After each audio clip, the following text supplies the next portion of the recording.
I see so many faces. I'm so excited. So many people are here today. So I only have 30 minutes, and I have lots of information, so let's get started. Once again, my name is Ahmed Johnson. I'm a reference librarian in the Local History and Genealogy section at the Library of Congress. So a quick overview of what I plan to talk about today.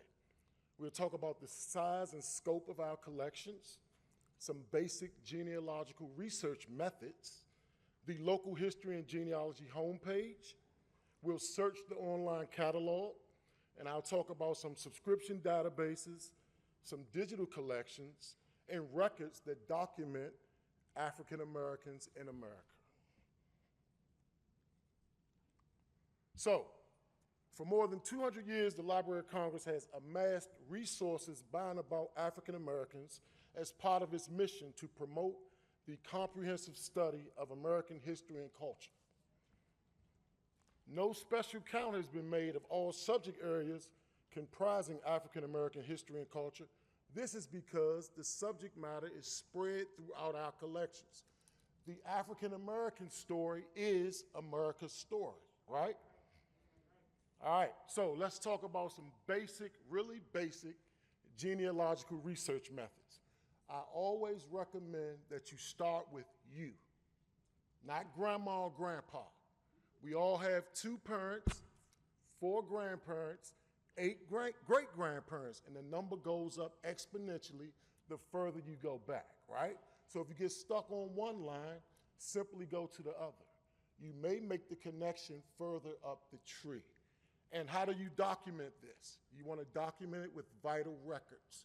What are vital records? They're birth, death, marriage, and even divorce records. Now, I also recommend that you interview your oldest living relative. I was pretty lucky. I had a grandmother who lived to be 102. She just passed away in May. Now, for you, simply pull out that cell phone and ask away all of those questions. When were you born? When was great-great-grandpa born? Where was he born, etc. Now, after you interview the oldest living relative, you want to look around the house, maybe the basement, the attic. Many African Americans kept family Bibles.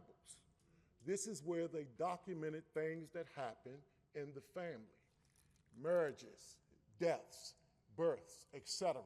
Hopefully your family kept a family Bible. You also may find pictures in the basement, in the attic, and so forth. Now, after you search the home, you want to get out into the community. Of course, not where you live, but where your ancestors lived. Most of the records are going to be where they lived.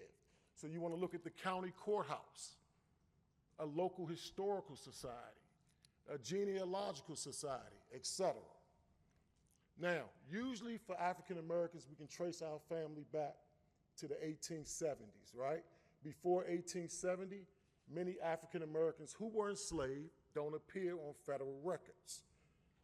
And to go prior to 1870, you have to identify the last slave owner. And we'll talk more about that later.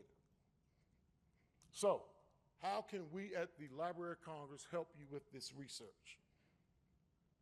First, we're going to talk about our website. This is the best access point for information about our services and collections. And as you can see, I've highlighted a few links. Really important there is that Ask a Librarian link. This is where you can submit your genealogical question to one of our reference staff.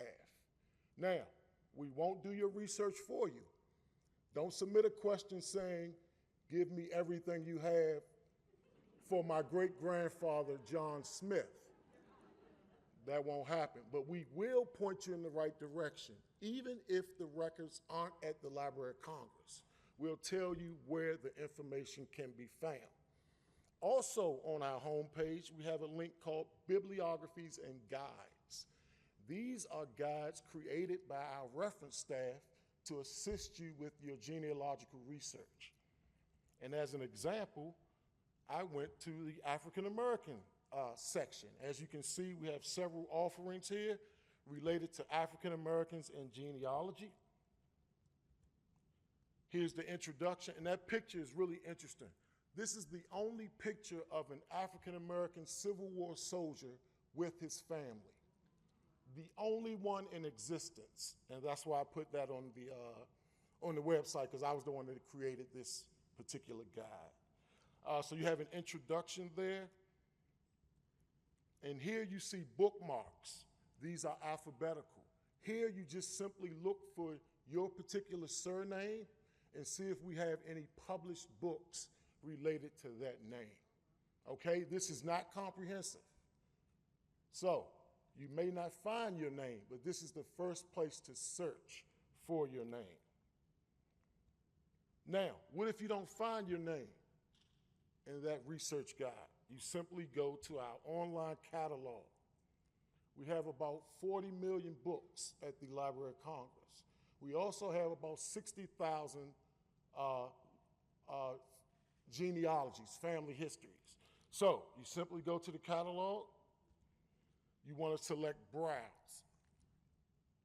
From there, you simply type in your family name followed by the word family.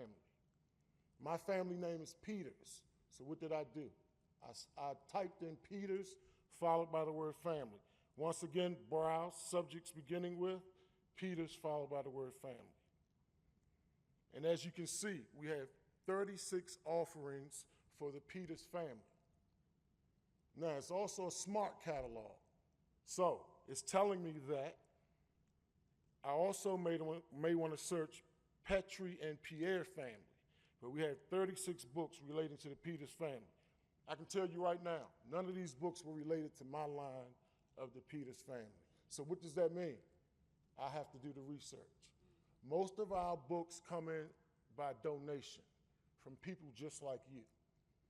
People who have an interest in their family history, they do the research, they put it in a book, and they submit it to the Library of Congress.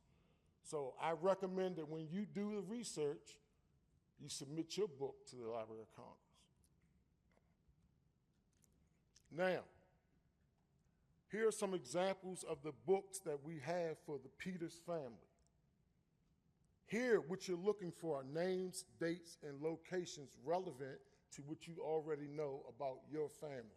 So for example, if you know your Peters family was from Flat Rock, Michigan, that may be a book of interest, okay? And so forth. Also at the Library of Congress, we have local histories. I live in Prince George's County, which is in the state of Maryland. Let's say your ancestors lived in Prince George's County. Once again, you search our catalog, select subjects beginning with, and simply type in your location of interest. Prince George's County, followed by the state, which is Maryland. And let's see what I get. Look at this. These are all subject headings related to Prince George's County. And at the very bottom there, you see genealogy. We have 31 books related to Prince George's County and genealogy. And here's some of the titles list. Look at that. 1828 tax list. What if your relatives owned property in Prince George's County in 1828? Or the slave owners' tax records, right? That may be a book of interest. The 1850 census for Prince George's County, not a federal census, but a census for just Prince George's County. That may be a book of interest, and you get the idea. It goes further down, funeral home records and so forth. And here's a catalog record for Prince George's County, marriages and deaths in the 19th century. So if you had a relative who got married or died in Prince George's County, this may be a book you want to request. Okay, so I talked about our online catalog. I talked about how to do some basic genealogical research methods. Now I'm going to talk about our subscription databases. Now, people come to the Library of Congress to use our subscription databases because they're free. We pay for them so you can use them for free. And most of you are familiar with Ancestry.com. We have that at the Library of Congress for free. So if you come to the Library of Congress, you can use Ancestry.com for free. I'm going to say that one more time. It's free at the Library of Congress. Whatever you locate, you can email to yourself or you can download it to a flash drive. Now, we have about 700 subscription databases. But if you do a search of all of our subscription databases and you select African American or genealogy, you can see the two hits that you get.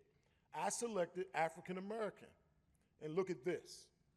I have 35 hits related to African Americans from our subscription databases. And as you can see, we have African American biographical database.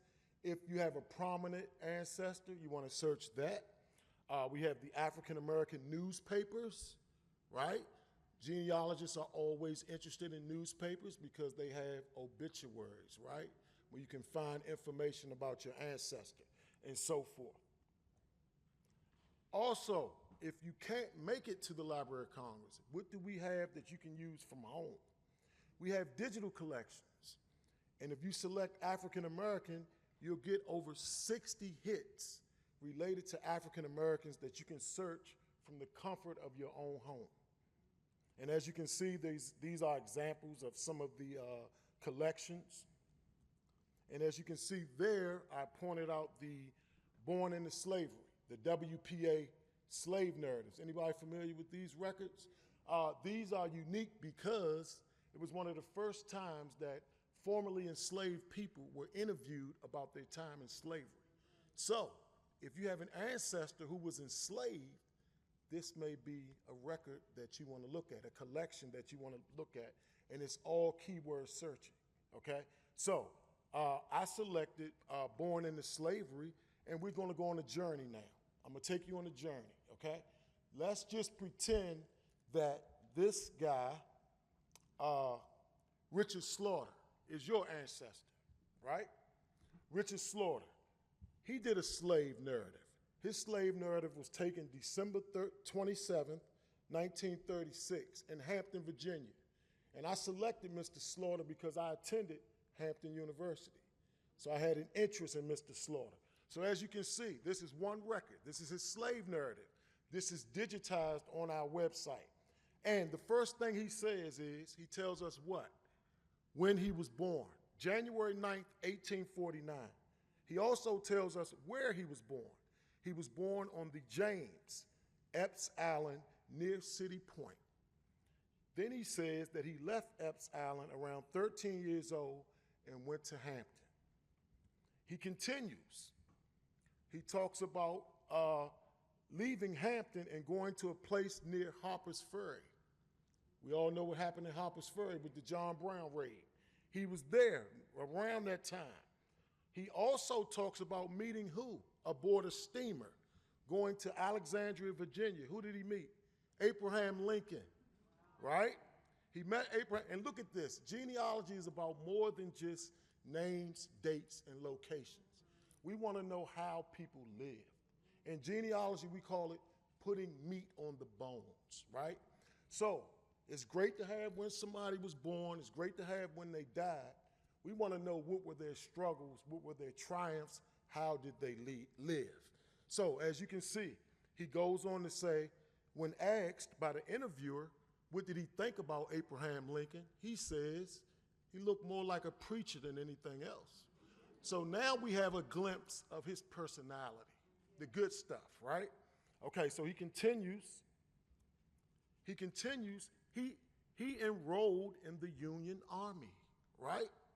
In Baltimore in 1864 at 17 years old. Now, we don't find this information about African Americans. What a great collection these slave narratives are. And I can't guarantee your relative has a slave narrative, but I would search by location, right? There was more of a shared existence. So you may find information about how your ancestor may have lived in a particular location somewhere in the South around the country, okay? So let's continue with Mr. Slaughter. So he talks about joining the Union Army in 1864. Then he gives us the name of his captain, Joe Reed, his lieutenant, Stimson, his colonel, Joseph Perkins. Then he tells us he was assigned to the 19th Regiment of Company B. Then he tells us he left the Union Army in 1867, and he was a cook. So now we know his occupation while he served. Then, near the end of the narrative, he talks about he returned to Hampton, Virginia, and lived out his life as an oysterman and a fisherman for over 40 years. And he goes on to talk about his father. His father died in Hampton, right? And then he says in 1864, what did he do? He bought property on Union Street for $100. So now we know he was once enslaved. Now he's buying property. And I know exactly where Union Street is because I went to Hampton University. And if you want to do more research, you can look in city directories, right, to find out more information about that particular location. And the Library of Congress has the largest collection, most comprehensive collection of city directories and telephone books for the entire country, okay? And he talks about his nephew, but we're not gonna get into that. So now, with all of this rich information from one record, I wanted to continue, right? I wanted to see what more could I find about Richard Slaughter. What did I do? I went to our subscription databases. Once again, these are only available at the Library of Congress, but nowadays, they may be available in your local library. Many libraries are subscribing to these databases. So you may just have to go around the corner, up the street. Usually it's a larger library. So what did I do? I went to the African American newspapers, once again, part of our subscription databases. And you see that there, it says the Norfolk, I can't see this really well, but it's Journal and Guide, thank you. And I know that Norfolk is right across the water from Hampton. So I want to search this newspaper, right? Once again, it's keyword searching. So I did a search on this particular newspaper, and look what I found. Richard Slaughter, what's that? His obituary, right? And look what I found here. Now, it tells us that Richard Slaughter, now we know when he died. He died at 89 years old. It talks about him being in the Union Army. Then it says where he was a member of the Queen Street Baptist Church. A young lady asked me earlier about her ancestors, and I mentioned church records. Great when you're doing research for African Americans, right? Churches kept really good records, and now, if you wanted to find out more information about Mr. Slaughter, you know what church he attended. So that's critical information. And then we know that, this is so small. We know that he died in his home, and it gives the address of his home. It was on Mallory Street, and he had a short illness of 3 weeks. Also, Mr. Slaughter was born in City Point. We knew that from the slave narrative, right? But look at this. The town changed its name, right? It's now called Hopewell. So it's no longer City Point. And you'll see that when you're doing genealogical research, names change, surnames change, and so forth. So, also, it goes on to talk about, what's this? It gives the name of what? His slave owner, Dr. Epps. Critical, right? Didn't I mention that in the previous slides? If you could hear me, my mouth was really dry. I tried to. But if you heard that part, it said that I mentioned you have to find information related to the slave owner when you're doing African American genealogical research, if your ancestors were enslaved. And then it goes on to say what? His parents' names, Mr. and Mrs. Stewart Slaughter. So now we're able to go back another generation, right? And that's what we always want. We always want to go back even further than we have. And then it talks about his service in the Union Army, and he was an eyewitness to many events. So 2 records, right? Slave narrative, obituary, all from the comfort of my own home, using the Library of Congress's website.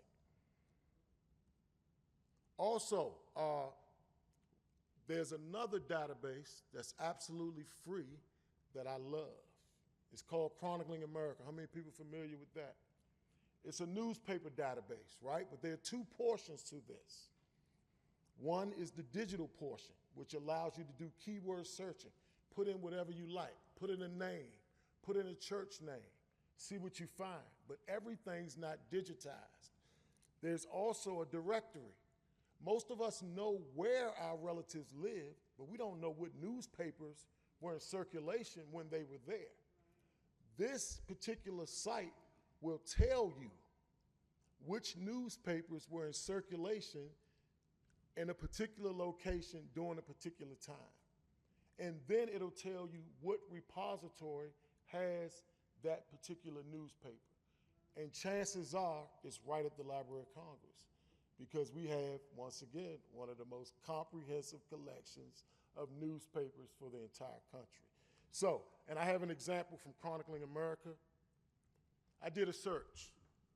My second great-grandfather, his name was Hiram Haywood. And look at this. This is 1913, the Washington Herald. And this is a letter that he wrote to the editor of the newspaper. And you can see that caption right under the main caption. It says, "Remember the firemen." 1913, African-American firemen, my ancestor. It didn't make sense to me. But if you read the paragraph, firemen in 1913 were guys that lit the gas lamps around the city. So not a firefighter, but a fireman. And look what he's talking about. At the very end, he says, "P.S. Remember the firemen, we want a little more pay." So he's asking for more money, not only for himself, but all of his colleagues, right? My type of guy. Once again, genealogy is about more than just names, dates, and locations. Now I have a glimpse into my relative's personality, right? He wasn't just about self, he was about his colleagues. And also he talks about the price of beefsteak and cornmeal going up. Everything's going up but his paycheck. My type of guy, right? So I highlight this to tell you, search these databases. You never know what you can find, right? And I also found a record of when he passed away. He died of a stroke on the job. My grandfather died of a stroke as well. So now I have this medical history that I had no idea. So now I know I have to take care of myself, right? And drink plenty of water. So also at the Library of Congress, what you can do from home, we're still talking about digital collections, things you can do from home. We have the Capitol in the Bay. I go back 4 generations, Washington, D.C. This particular site here is all keyword searching. Once again, you can put in a name, you can put in a location, you can put in a church name, see what you find. Once again, I can't guarantee what you're going to find, but it's another resource at your disposal, right?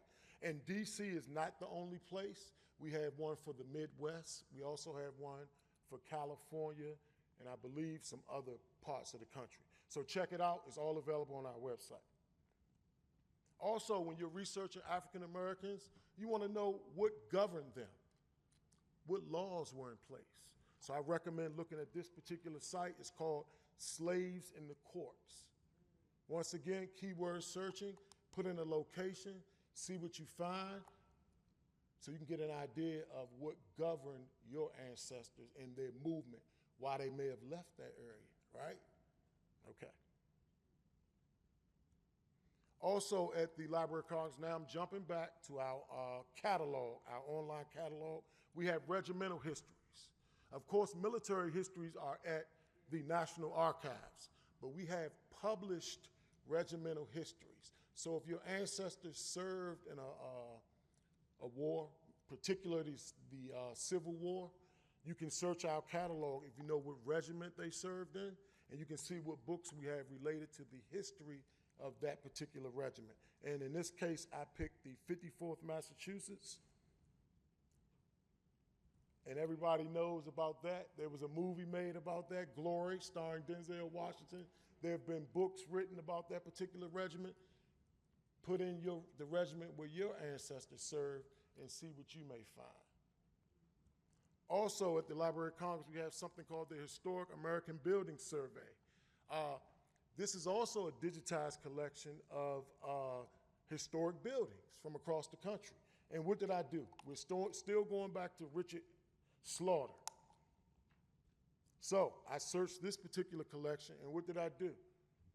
I typed in Epps family. Why? Because that was his slave owner's name, right? Epps family. See, I get 2 hits here. Look what I found. I found an image of the inside of the Epps home on their plantation. Now, of course, Richard Slaughter didn't stay here, but this is the inside of the slave owner's home, right? Once again, genealogy, not just names and dates. Want to get an idea how they lived and so forth. Also, I went back to our online catalog because from there I knew the name of Dr. Epps' home was Appomattox Manor. So I searched our catalog, and what did I find? Another picture. This is a picture of the outside of the home. And you see those gentlemen there? Those are Union soldiers. Union soldiers on the front of the home. So how ironic is that, right? Appomattox Manor became a major hub for the Union Army during the Civil War because of the location. So it's a really historic place, and these are Civil War generals, 1 general and 2 other people sitting on the front of the porch. And that's probably what it looked like when Richard Slaughter was there. So I wanted to highlight that particular image. Also, because I went to Flickr, right? Because it's on the National Register of Historic Places, it's been refurbished and it's still there. And this is what the home looks like now, right? Also, at the end of his narrative, he mentioned he became an oysterman and a fisherman. I wonder why. This is an image of City Point in 1865. So of course he was born on the water, right near the water, so later in life he picked up that occupation, fisherman, oysterman, probably because of where he was born, all right? Also, at the Library of Congress, we have a collection of records called the Antebellum Southern Plantations. These are the records of the slave owner, right? And slave owners kept very meticulous records. Why? Because it was their business, right? So if you can't find information, you want to check out these particular records. And what this is a catalog to the index for these particular records. And you can search this index by the name of the plantation, the name of the slave owner, or the location of the plantation. They're available in our manuscript reading room. They've also been digitized in one of our subscription databases called ProQuest History Vault. And here's one of the guides to the records. This one is for the Tidewater, Virginia area. And why did I select that? Because that's where Mr. Slaughter was. He was in the Tidewater, Virginia area. So I selected this. And look at this. It gives you exactly what's on each particular reel within the records, right? So you see Epps family. So if you search those reels, you'll find more information about Dr. Epps, what happened on his plantation, how much the rations for clothing, food, occupations of enslaved people, when people were bought, sold, when they were willed to other family members, and so forth. And once again, this is a huge collection. It's about 3,500 reels of microfilm, I believe. And it's really cumbersome to search. That's why you have these guides that help you search this particular collection. And here's a detailed list of what's within the reels and so forth. This is my last slide. I really got, mouth got a little dry there. I tried to recover, but I hope this was helpful and interesting. I do have my email address if you want to submit a question to me, and I also have some handouts to give out. I don't know if I have enough, but once again, thank you.